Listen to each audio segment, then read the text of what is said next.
Welcome into the first ever edition, I think, of the Lines MLB Futures Preview with myself, Eli Herskovich, and the Lines senior writer, Mo Nawara. You could follow him on Twitter. Complicated last name similar to mine. His Twitter handle is MONUWWARAH, as you see on the screen.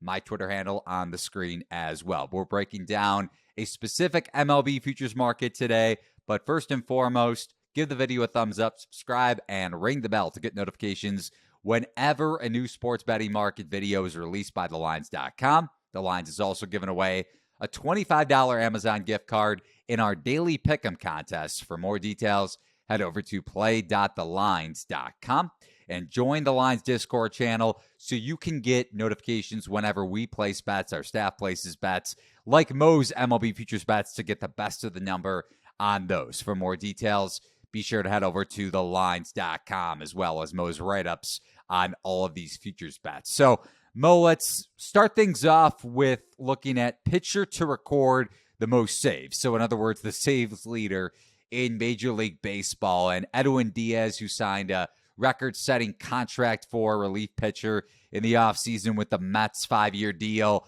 He's the favorite in this market, plus 600. Emmanuel Clase of the Cleveland Guardians next up at plus 650.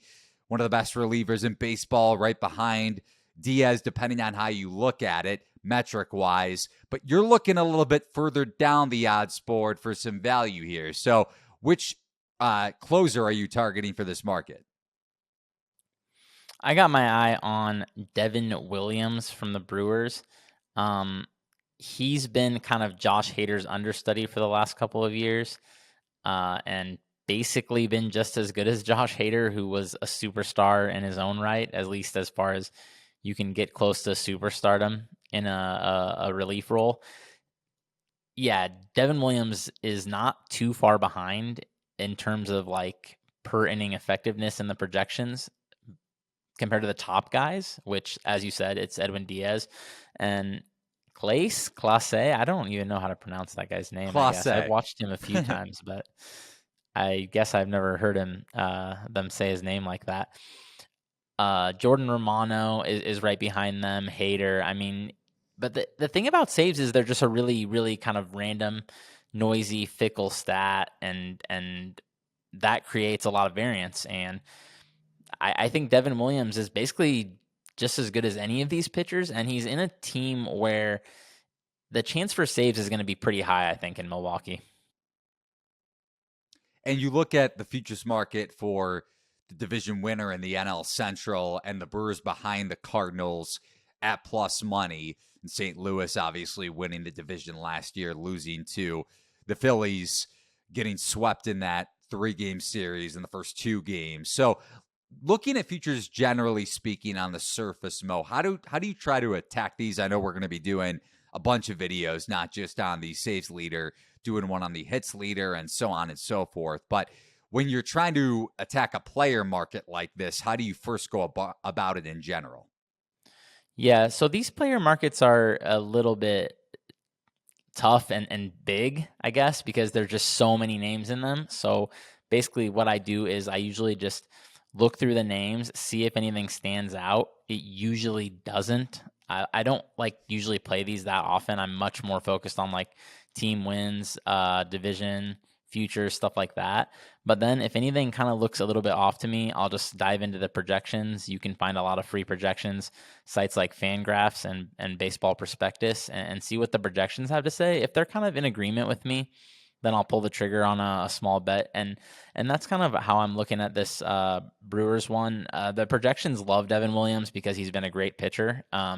They have him like around a 2.9-ish ERA, where the top guys, obviously Edwin Diaz had like a historic season last year. He probably won't repeat that. So they're kind of around like a 2.7 ERA. So that's not that different at all, obviously. And Devin Williams does have a really good track record, has surpassed or been around 60 innings the last couple of years. He did have like a little bit of a rut, I think 2 years ago, where he started off pretty slow, but I guess he must have got his feel at some point because his numbers still ended up being very good that season. And a big thing for me is when I'm looking at this bullpen, I'm always looking over the rosters and trying to think about how the season might play out with these teams. And when I'm looking at this Brewers bullpen, I mean, the next names in the bullpen are like Matt Bush. He's fine, I guess. Like, none of these guys are really going to challenge Devin Williams for late inning supremacy unless something goes really wrong with him, in which case you've already lost the bet anyway. But yeah, I would say Aaron Ashby is honestly the most interesting name in that bullpen, the only one who's got like really, really sharp kind of closer stuff. But I don't even know how they plan to use him this year. They could have him in a bit of a swing role or a more of a multi-inning role, because he came up as a prospect as a starter. So Fangraphs' projections agree. They have Williams getting 27 of the team's 32 saves, which is a lot, especially in an era nowadays where so many teams are more closer by committee. And the Brewers should, like you said, they're second in the markets in the NL Central. They should win over 80 games. They shouldn't be running away from a ton of teams. Their offense is not the most inspiring, I don't think, even though they did rate kind of like close to the top 10 last year. I don't really see this as a super offense that's going to be winning by 4 or 5 runs very often. So I think a lot of their wins are going to be close, and Devin Williams should be right there with a lot of save chances.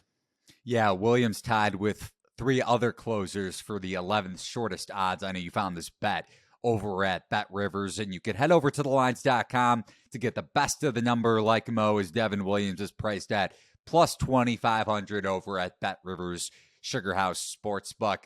For more MLB Futures content, remember to read Mo's write-ups, senior writer for thelines.com, over at thelines.com. You can follow The Lines on Twitter at TheLinesUS. For Mo, for myself, Eli Herskovich, thanks for watching and listening. So long, everybody.